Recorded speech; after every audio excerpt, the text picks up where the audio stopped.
And we're live. And welcome to the Fully Human Connections podcast.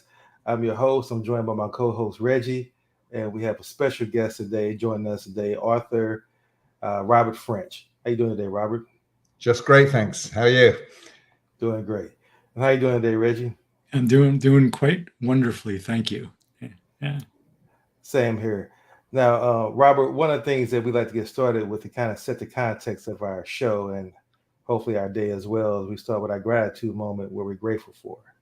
So we list the things that, it could be whatever you're grateful for. And I'll go ahead and get things started, kind of show the road, so to speak, of the way. I'm grateful for my life, my health, my ability to see, hear, walk, talk, stand, breathe, and have sound mind. I'm grateful for another 24 hours to pursue my purpose in life. Again, I'm grateful for having a roof over my head and the infinite possibilities that this day will provide for me. Reggie, you want to? Yeah, sure. So my standards are, and I won't just stay with them, but I'm grateful to have indoor plumbing and a refrigerator that has fresh food in it. Usually, the food is fresh. Occasionally, it's not. But more specifically, I'll just add, I echo what you said, King. But I'm grateful for the ability to change perspectives, to recognize when I get caught up in my own story or a story that's not particularly accurate or helpful, and that I can shift perspectives. And I've learned how to do that in fits and starts over some decades. So I'm grateful for that ability to shift as well. Excellent. Robert, you want to share Well, us your I'm gratitude? I'm grateful to have been born into a democratic country, to live in a democratic country. I'm particularly grateful to live in Canada, which is in my humble opinion, a wonderful place.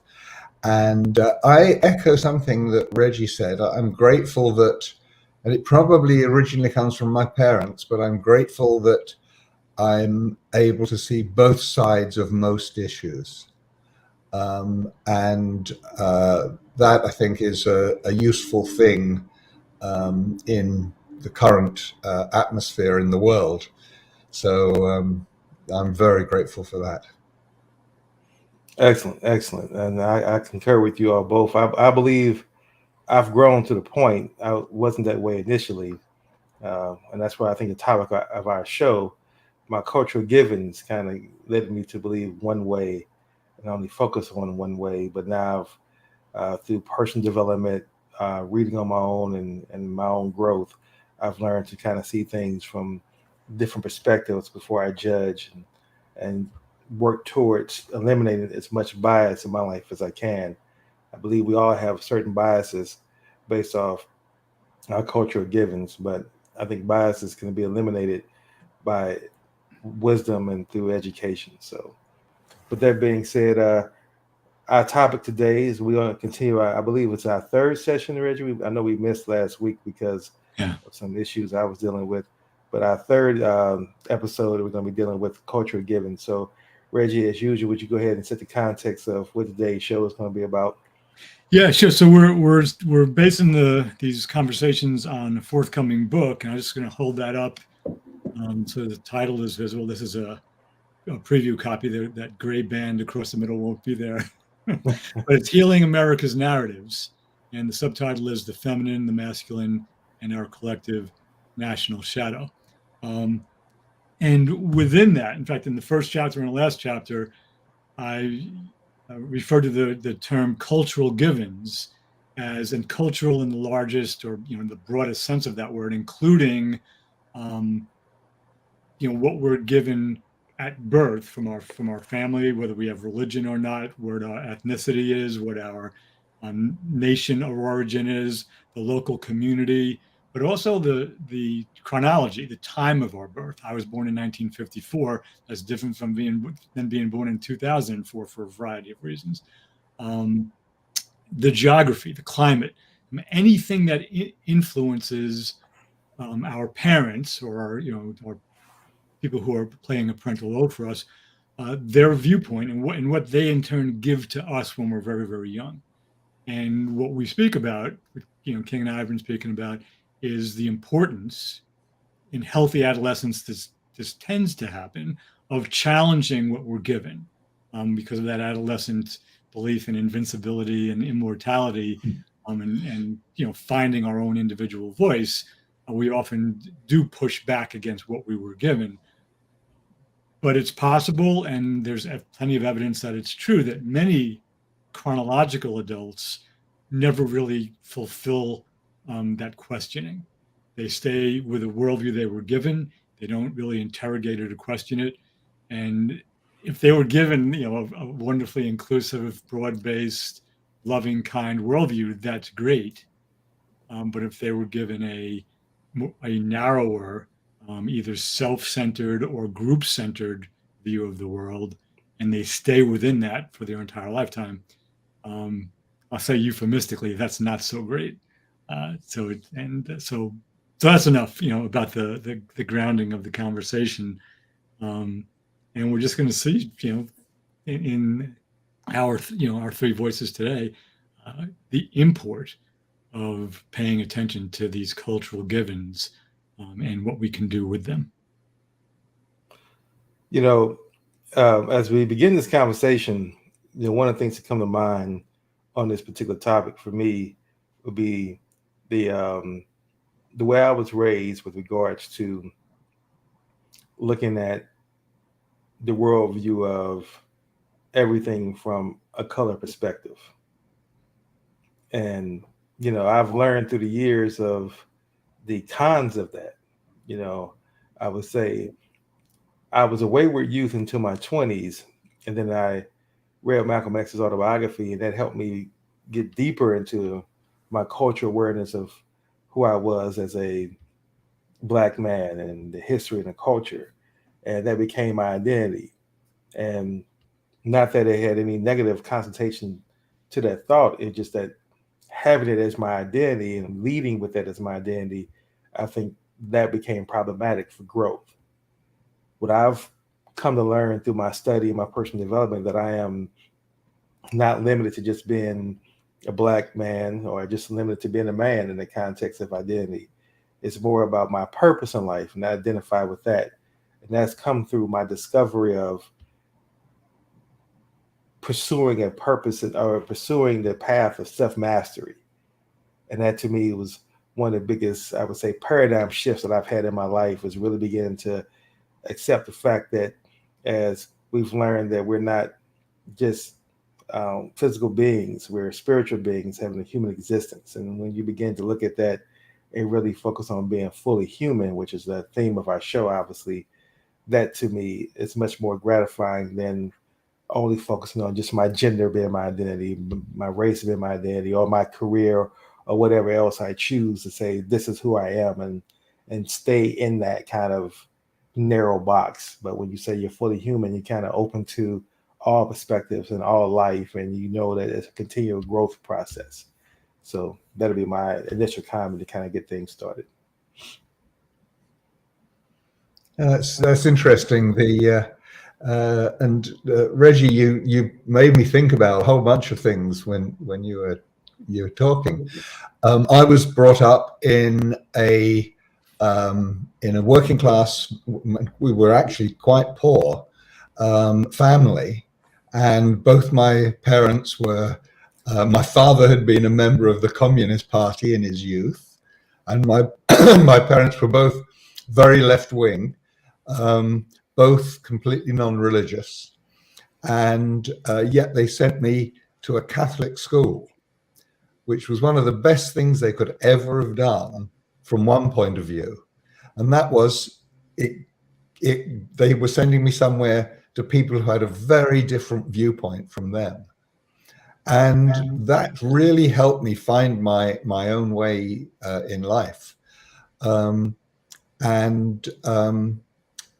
One of the things in England, there's at the time, I was born in 1944, and in England at that time, and it may still be the case, excuse me, people were there was a big class consciousness.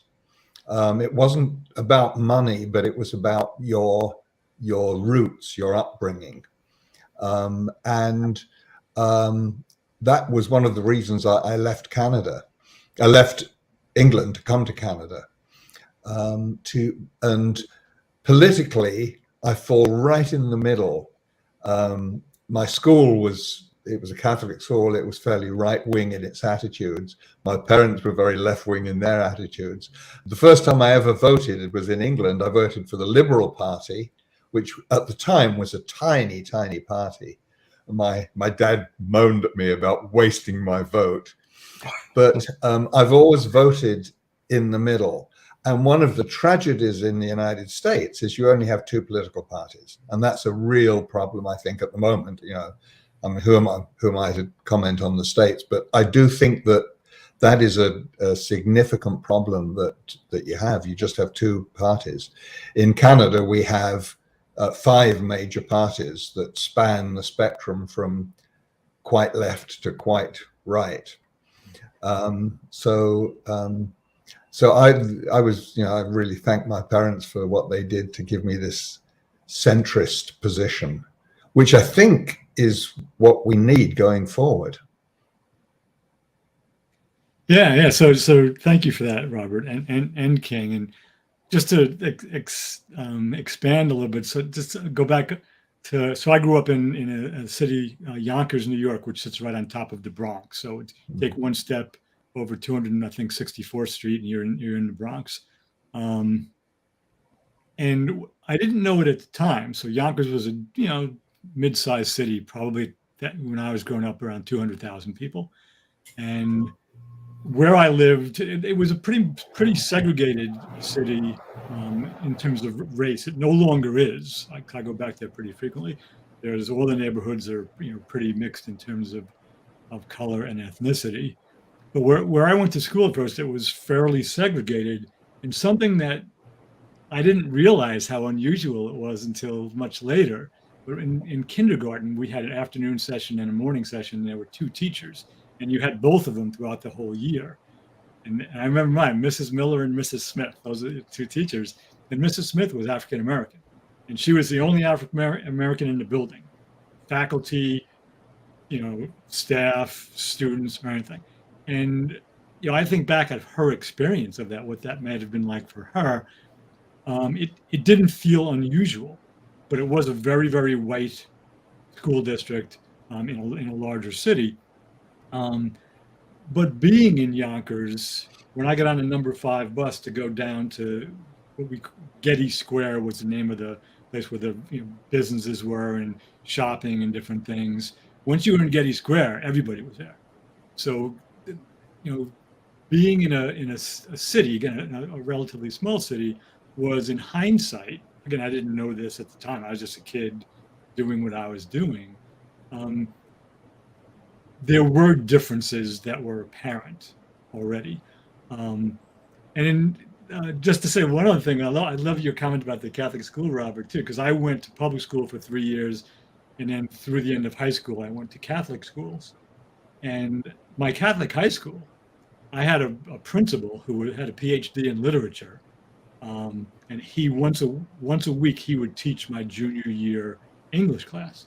And he was a Christian brother, and he exploded all of the stereotypes you would have about about Catholicism and conservatism, because he would use. There was a brand new publication at the time. This was 1970, give or take, 70, 71. The National Lampoon, which was a parody satire magazine. And he used that to teach us parody and satire. So there was nothing out of bounds in his English class. And he was the principal, and he was a Christian brother. So even his presence and how he taught us. Now, again, I didn't know this then, but that was a big move in, at that time in a Catholic school in the New York Archdiocese of Catholicism. And so there were various gifts that I was given, very nuanced, very subtle. I didn't recognize them at the time, but there were various gifts that began to chip away at the cultural givens that I got when I was a single-digit kid, when I was 6, 7, 8, 9, etc. So I love the ability to just look back and see those shifts, because not every teacher in the school would have agreed with what the principal was doing in that classroom. Yeah. But it was a great gift to his students. I had a teacher similar to that Yeah. in my school, a young Jesuit named Mr. Green. He was wonderful. He used to come into the class on a Friday, and the very first Friday he came into the class and he said, "We're starting today with a pious story," and we kind of all inwardly groaned. And he started reading to us horror stories. And every Friday he would read us a horror story. And that was a complete shift from the what we were used to. And that I have a strong memory of that. And I'm sure that affected me a lot, because my first attempt at writing was a book of horror stories when I was in my 20s. So it's surprising how one person can make such a difference in the way you think. Yeah, absolutely. As I listen to you gentlemen talk, that brings a question to mind. And I believe you all both have children, I understand, correct? So my question would be, based on your experience with Catholic schools, did you send your kids to Catholic school? And if so, why or why not? I'm just curious. So I'll jump in there too, because my answer will be pretty quick, because I have a stepson. I don't have a biological son. But he's my son. And uniquely, his parents were both from the Dominican Republic. So he's a first generation. His parents were both immigrants. They both came here from the Dominican Republic. So he's a first generation Dominican American. And, and he's an artist, and he idolized, when he was much younger, Basquiat. So he has dreadlocks. So he looks the role of the artist. We didn't. I was in his life from the time he was 7 years old forward. We didn't. He was in a good public school in Connecticut when I met him and his mom, and we didn't send him to Catholic school, primarily because by that time, I mean, for years, Catholic schools were actually free, or there was a nominal fee. By that time, we actually couldn't afford it. So he and myself and his mom couldn't afford, because Catholic schools, when he would have gone, were more expensive already than what I paid to go to university. Wow. So, and this is in the greater New York City area. We were both in Yonkers for a while, and then in Connecticut, but we literally, couldn't afford the Catholic school, and so that it was really as much a financial choice. And I wasn't as convinced, because of some of the public options that were around, that it was necessary to send him to a Catholic school, despite my having, I think, received a really good academic training through Catholicism. So that's my take on that. Yeah, I have 5 kids, and none of them went to Catholic school, and I wouldn't have sent, if there'd been a Catholic school close by. When I lived in Montreal, it was surrounded by Catholic schools, but I didn't want to send them to a Catholic school, because although I like you, Reggie, I think I had a wonderful education for the Catholic schools, I was never really happy in the school. I was one of the 5 non-Catholics in my high school, and I never became a Catholic. Although at one point when I was 13 or something, I was very impressed by the priests in all their robes and so on, and thought about Catholicism, but I could never make that jump. And I didn't want my kids brought up in that environment where they had to pray every day to a God that frankly, I don't believe in. So no, I didn't even consider it.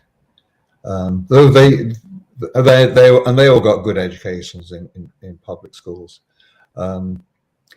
Public schools in Canada are problematic these days in some ways, but generally they are pretty good. You know, what I find to be curious or interesting is how in our world, politics rules over maybe what's better for the people. You know, in other words, where I'm going with this is that, Robert, you spoke of earlier that Canada has 5 political parties. In the United States, we have 2. Well, we have 3 really but the media only really focuses on 2 to uplift 2. And that's why I always focus on the independents or the undecided, as they call those undecided voters. That's really a political party because they're the one that really sway the election. But where the media brands them, like they just don't know each year who they're going to vote for. And I don't really believe it's just that clear cut. Like people just are not clear on who they're going to vote for. I think most people do know who they're going to vote for. It just, we're kind of forced with what, as people say, you know, the worst of 2 evils, you know, which one do I want to go with? And so we're faced with those 2 kind of candidates every year. And to me, it doesn't really matter who they are because at the end of the day, we've learned through our history that politicians, it's very rare that a president comes in and just really galvanizes the country and really changes the direction of the country with their intentions and their goodwill. They might change it based on their platform, their personality. Like obviously, Bush created the atmosphere for Obama, and then Obama created the atmosphere for Trump.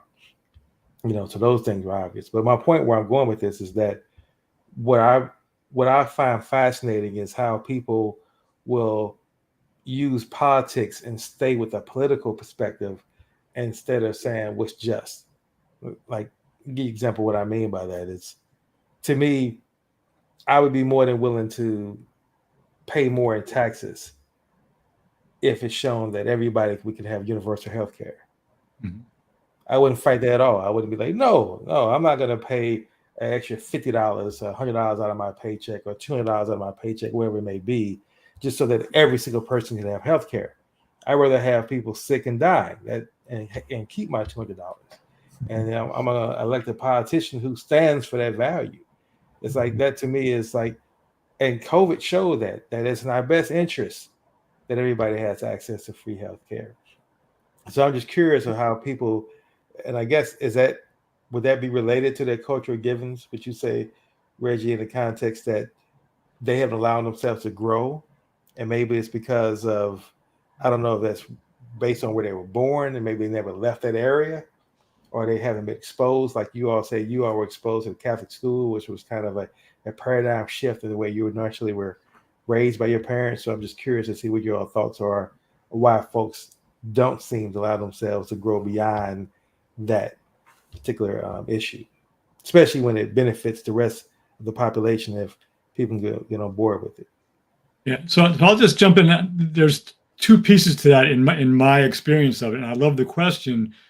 The what for me is pretty straightforward. The why is much more complex, and I wouldn't pretend to fully understand it. So the what, and this is there are great models that have like 8 levels of adult development, which I won't get into. My abbreviation, my shorthand for adult development is, and I've said this before in this podcast, the earliest level is it's about me. It's self-centered, and that can be healthy. You can have a healthy, it's about me perspective. You're not hurting anybody else, and in fact, you have to have a healthy sense of individuation to be a functioning human being. So there's nothing wrong with that. So any one of these 4 that I'm going to share can be healthy or unhealthy. The next developmental move is it's about us. So I move from a center of gravity that's just about me to it's about us. And us can be anything from my family of origin to my chosen family if I get married, to my religion, my sports teams, my work community, anything, my nation, right?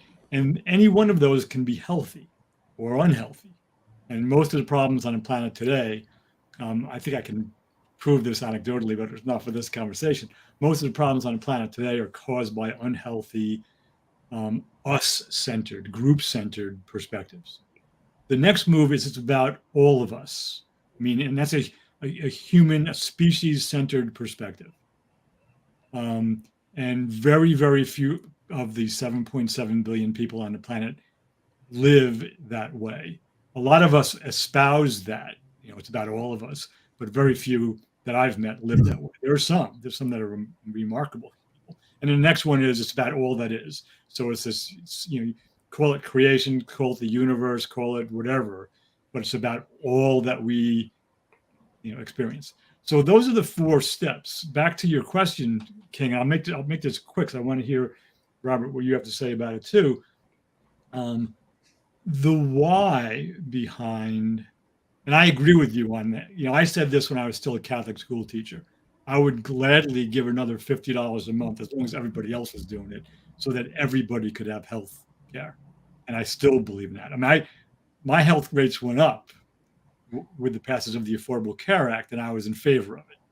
But because I know there are a lot of people way worse off than I am. But the move that allows King, you, me, Robert, I won't project onto you, but I'm assuming it might be true for you too, to say, yeah, you don't have to worry about it in Canada. But the move that allows us to say, I'd gladly pay more so that everybody can get access to affordable health care is it's about all of us move. And what it is that allows certain of us to make that developmental move, and what it is that keeps others from making it, which in this country is effectively most of the Republican Party. Anybody that, and I hate to say it that way because I try not to divide things according to party lines, but in that case, and with gun legislation, it's true. So it's let's call it what it is. The why of growth, what it is that allows me to move from, let's say, a healthy, it's about me perspective, to a healthy, it's about us, and then to a healthy, it's about all of us. There are lots of theories of change out there and what it takes for somebody to make that move. But I haven't met anybody that can answer the question why it happens for one person when it does and not for another, other than some anecdotal and experiential moments in their lives. So I kind of said a lot there, but it's that move from it's about me or us to it's about all of us that's necessary in order to make sure that the United States of America, land of the free and the home of the brave, catches up with all of the democratic and many of the socialist countries on the planet when it comes to universal health care. Mm-hmm. My biased view. Yeah. Well, I certainly agree with you. For me, universal healthcare was a given. I was born into Britain. In Britain, it was universal healthcare. I came to Canada, it was universal healthcare. And I'm very aware that I pay more taxes, percentage taxes, than somebody in exactly my situation in the United States would. At one point, when I was in the software development business, I looked at an opportunity of working in the US, and I would have made pretty much the same money, but paid a lot less tax, but not had healthcare. So I cannot. It still bothers me a lot that the United States doesn't have a universal healthcare for here. Whether you're a homeless person living on the streets, or you're a wealthy person, if you suddenly have a heart attack, you are going to be taken to hospital and you're going to be treated exactly the same. Now, obviously, the wealthy person can afford private rooms in hospitals. We have that sort of thing. But 11 years ago, almost 12 years ago now, I had a heart attack. And I had bypass surgery, and rehabilitative care, and the total cost to me, I think, was $18, and Wow. that was because we had to pay the ambulance fee, I think, that took me to the hospital. And the other thing is Canada buys drugs as a nation. So our federal government negotiates terms with the drug companies. So I regularly have to take some minor drugs, and they're very affordable. I was talking to somebody the other day who has diabetes, and in the States that is crippling. The cost of diabetic drugs is very, very high. But the points you made, Reggie, are really good. We do have to go beyond this. Evolutionarily, we are programmed to be, I don't like the word, but tribal. We're programmed to have our people. And, I will always favor my own children over somebody else's children. And, that is how we're programmed. But we do need to rise above that programming. We need to care about other people. I recently took the 10% pledge, which is to donate 10% of one's income. And I very carefully chose a couple of charities to donate to, one of which will be of no help to any child anywhere in Canada. It's the Against Malaria Foundation. And the other one, interestingly, although I'm not at all religious, is actually to a religious organization that feed the homeless in Vancouver. So I really support your idea of looking beyond your tribe, your country, and looking. And it's difficult to do. We're faced with things every day. We see a kid misbehaving, we think, oh, my kid would never do that. And it's difficult to do, but we should all really strive to think beyond our boundaries until we don't have boundaries.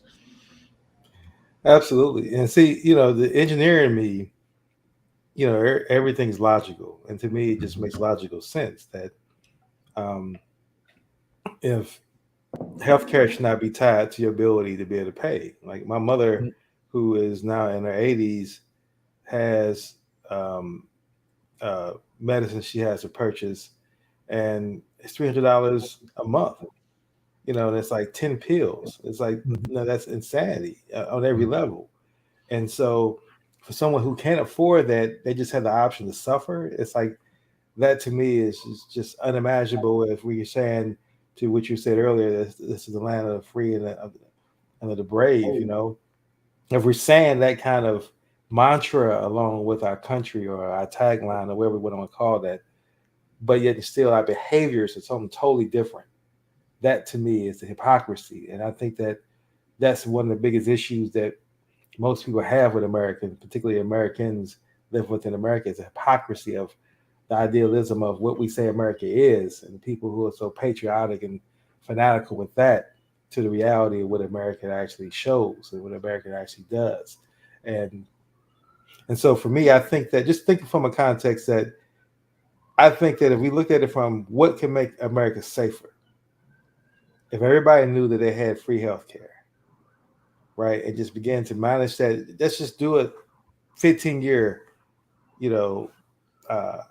case study on that, and see if crime goes down, if hatred goes down, because now everybody knows that I can deal with these health issues without having to worry about I can't afford it. Because again, I know that folks who can't afford to get certain treatments done, it's going to affect you mentally, from a context of, it's really going to push you further in a tribe. Because now it's really, or going back to what you said, Reggie, it's at the very basic level. Now it's me against the world. Because now the world doesn't care about me. So now I got to do whatever I got to do to survive. And if you got most people thinking that way, then that to me is a very dangerous combination to breed violence. And if our goal is to sit here and say we will make America less violent, what are some of the ways we can do that? It should be healthcare and education. Because again, I really believe there's very few people who spend time educating themselves are also going to be the people who go out and do violent acts. And I'm saying from now again, yeah, there's some doctors who kill their wives or kill their patients. Yeah, there's those kind of anomalies. What I'm saying, the majority of crimes that we see that the common person is dealing with is typically crimes of survival. Folks are in survival mode. Folks are hurting, and so because they're hurting, they're going to make someone else hurt as a result of trying to stop their pain. And so again, just the engineering me looking for ways to solve the problem. I'm just saying that's where I believe we should really be getting. But then it's interesting where we go back to the two political parties, how Bernie can come out with that mentality, Bernie, and how he gets pushed aside and say, well, most people don't want that, even though I believe most people do. So anyway, I believe I'm just rambling on. I just wanted to have that issue. But I want to throw another question at you, gentlemen, quickly on this another topic when it comes to the cultural givens. And that will be centered around, again, race. And the reason I want to talk about race is because of where I see the country and the world now. I think we're reaching this apex where as society says that no one really wants to be racist. Like it's interesting now as a black man to see that even people who most people, particularly black people, will say this person's racist, and they won't even admit to being racist now. It's like that they will say I'm not racist, even though their behavior show extreme racism and bias, but they won't admit to. And to me, that's a very interesting shift coming from a child that was raised in the 70s. And then you see the footage of the 60s where people who were racist were emboldened with their racism. They didn't deny it. They engulfed it. But now that's kind of pushed to the fringes of society. If you're racist, then you got to be extreme right or Nazi, Ku Klux Klan. And most people who are functioning don't want to be associated with that. So I'm just kind of curious now. That forms my next question. Why do you think that is that a person can still have that in their mind and their spirit, but yet still find the need to deny it? Yeah. So, I mean, go ahead, Robert. I was just going to say, it's racism seems to be one of those things that you are programmed into very early on, my father being very left wing was very much into the the community of man, my father didn't have a racist bone in his body, and the England that I was born into was basically a white country, and over the years it's become a multi-ethnic country, but I think that racism is ingrained very early on, and it becomes part of your tribe. Lots of people will say, they're not racist. And you'll hear people say, I'm not a racist, but, and then they'll say, I'm not a racist, but I don't like black people.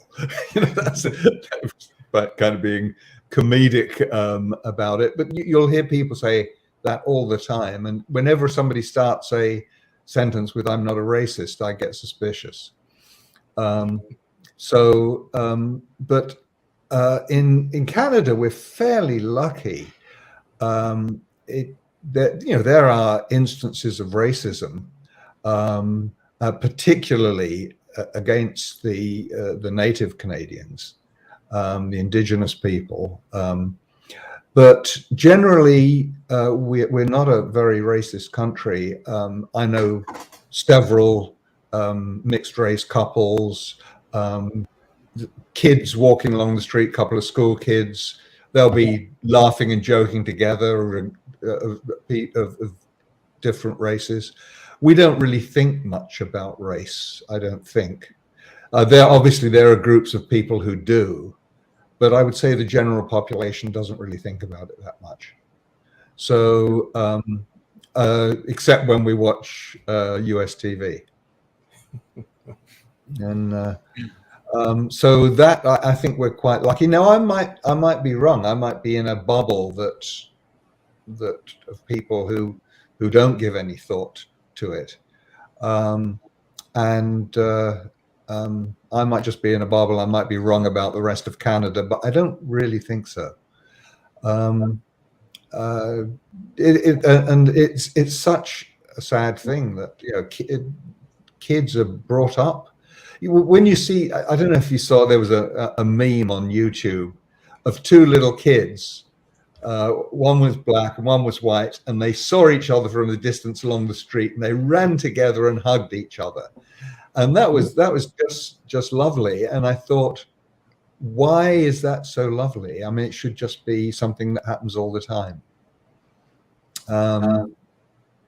Yeah, it's a real problem in lots of places in the world. It's becoming a bit of a problem in my native country, Britain. There's more and more racism. I think it's probably a more racist country now than it has ever been.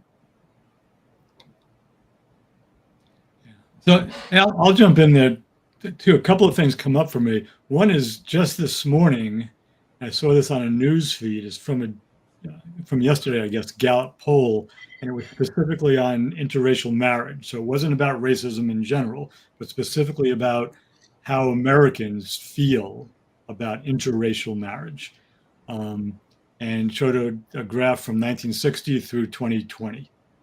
And in 1960, I don't have it in front of me, I'm not going to look for it. It was down, close to zero approval of interracial marriage. And currently it's 94%.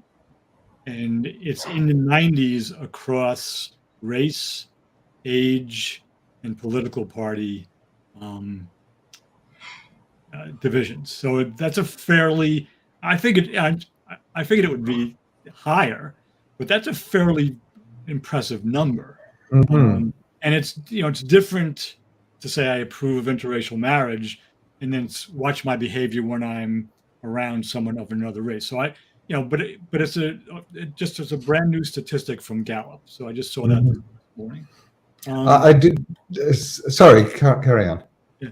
Well, the other thing I wanted to point to was it comes back to this idea of, Robert, I loved earlier when you mentioned, caring about your own kids more than somebody else's kids, which that's for me is an example of healthy, group centrism or tribalism. Well, of course we do. It's, we have our own families, but the move, to King's question, King, to your question, is when I love my own kids in a different way than other people's kids, it's not about my kids against them.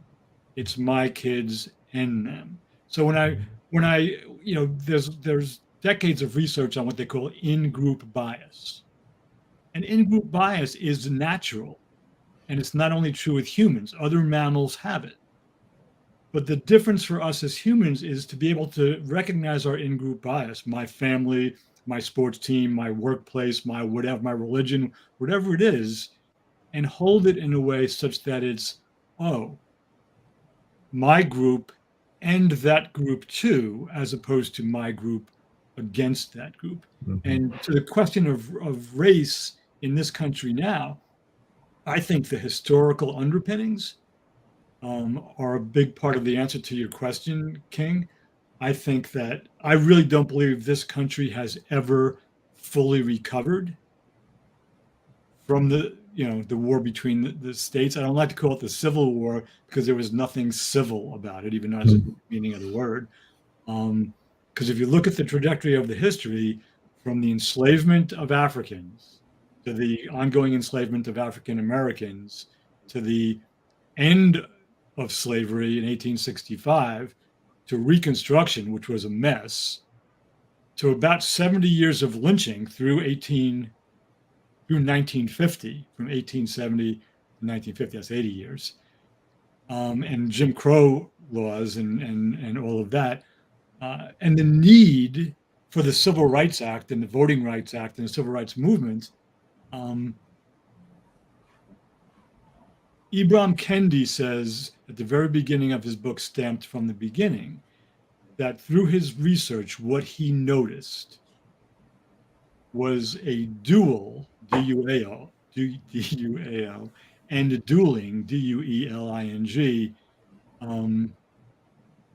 movement of two different things. One was progress around racial issues in the United States and the progress of racism in the United States. And he points historically to every time there was a movement that was positive, such as the Civil War and the 13th, 14th and 15th Amendments, really, all three of them came into play. Right after the 13th Amendment was passed, in Pulaski, Tennessee, the Ku Klux Klan was formed. And those two were related events. Right after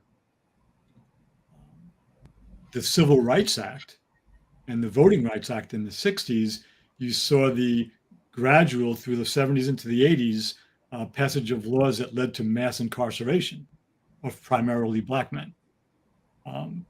There's enough historical reference points to disprove that those were coincidences.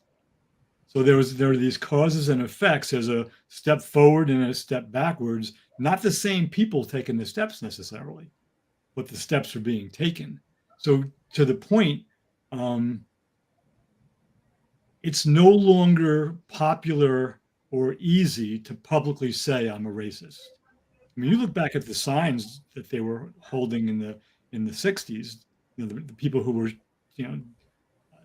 beating up the civil rights workers, things on race mixing and who should go home and go back with it. That's not fashionable anymore. But just because I'm not going to stand up and say racist things out loud, most of us don't do that. I don't really believe that there isn't still a foundation. I mean, and they came out of the woodwork when Donald Trump got elected. They helped elect Donald Trump. Whether or not he's racist, I don't know, but they saw in him a champion for their view of the world, and they supported him. So you can't get away with that blatant public speech anymore, even with the First Amendment. So in some ways, it's a much more subtle and in maybe more dangerous kind of racism because it's underground. And that's kind of where I was going with that. Is that sorry, it took me a long way to get there. No problem with that at all. But it's like just I know we get to the top of the hour, but I've watched folks like they've come up with the name Karen for this white privileged woman trope comes out and seems to be shocked or appalled by how she's been treated. But even when you watch certain videos of people who they call Karen, like the woman that was in Central Park, she would say she's not racist, yet her behaviors was extremely racist in the context. And they said she worked for Obama's campaign. So prior to that, so that's kind of where I'm going with, to your point, Reggie, about it's becoming more dangerous is because if most Black people I know, including myself, and I only speak for myself in this context, if you're giving me the choice, I'd rather have and deal with the blatant of racism in my face than the subtle racism behind my back where someone's saying, well, you can't get this job. I'm not racist, but you just can't have this job. And the reason I can't get the job that I'm applying for is because they are racist. And they're saying they're not going to hire a Black man. I'd rather be told that. Not that I'm going to go file a civil rights lawsuit against them, but it just, I really know exactly what I'm dealing with as opposed to the secrecy or the under dealings that people do. So I think that's a shift in our country But like I said, but as a Black person who grew up that's 50, I'm in my 50s now, it's just fascinating to see how people who we look at, like Donald Trump, we even say he's not a racist. And I don't really think Donald Trump is, but that's a whole other conversation. I think he's more of an opportunist, to be honest. But I still say that that's just an interesting shift to see how the country does that. Yeah. And now where I think is a failure on our part is capitalizing on that. Like, I think that if we really begin to really examine racism in this country and really define it and say America is no longer really a racist country, it's just made up of racist systems that we got to begin to deal with within this country, I think that would shift the conversation a lot forward, a lot different than just still saying that America still is racist. And then you got folks who are saying, well, I'm doing everything I can. I know I'm not a racist. I'm doing everything I can. And yet I'm still put this moniker on me as being racist. Eventually a person's going to stop fighting that and just say, well, it's like if you're married and your wife keeps saying you're cheating. And you tell her I'm not cheating, then eventually nothing you're going to say is going to dissuade her. Then you might, well, hell, I might as well cheat. I'm getting labeled that. I'm getting accused of that. So why would I just go ahead and comply, right? And I think that's what's starting to happen as well. But unfortunately, we're getting to the top of the hour. I want to kind of leave it open to any kind of closing thoughts you all may have before we get ready to wrap things up. Well, there's one thing that was quite interesting in the. You mentioned, Reggie, this morning that you'd seen this graph from the 60s to now. I did develop some software at one time for a company that did opinion surveys, and one of the rules that they lived by was make sure you ask the right questions. And if you were to say to anyone, who's answering your survey, do you believe in interracial marriage? They would say yes, I think. They may, but the thought process, I bet there's a but in there, but not for my children. So I'm very, very leery of polls on those sort of subjects, because nobody wants that label of racist. And I think people will frequently answer a question in a way that doesn't give them that label, but may not reflect their true feelings. I'm glad you raised that, because I'm going to go, not during this call, I'm going to go back and look, because I can go to Gallup and see, they'll tell us what the questions were. So I'd be interested. I'm glad you put that out there to see what kind of, what the questions were that led to this conclusion. So thank you. Yeah.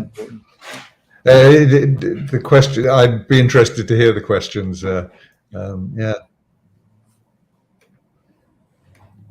Well, gentlemen, as we begin to wrap things up, one of the things we like to do as we close the things out, Robert, is again, the purpose of the show really is not say we have the answers, but that we're committed to the conversation of what it means to build fully human connections, first within ourselves and then with others as well. And as we end the shows, we like to share a person's name. It can be past or present, meaning they can be alive or dead, that have shown or exemplified what it meant in your mind to be fully human. And so each of us share that, and then we kind of give a reason why, and that's kind of how we wrap the show up. So with that being said, to kind of set the context, I would say for me, a person who I believe exhibited the fully human that I would admire and be thrilled to live a life even remotely on that same path as his was Muhammad Ali. I think that gentleman showed that at times when, and I think people really don't get this who are sports fans, that he was denied the ability to box at the height of his boxing powers, right? What we saw later on against Joe Frazier and Ken Norton was not the same Ali that had been, it's like taking Michael Jordan and saying, you can't compete in the 80s at all. You got to wait until 94 before you can play again. And yeah, he still had his gifts, but it wasn't the same. And for him to give up that sacrifice for what he believed in, to say I'm not going to kill another person just because of politics that I don't even identify with at all, and then suffer the consequences of that. That to me is where I define being fully human.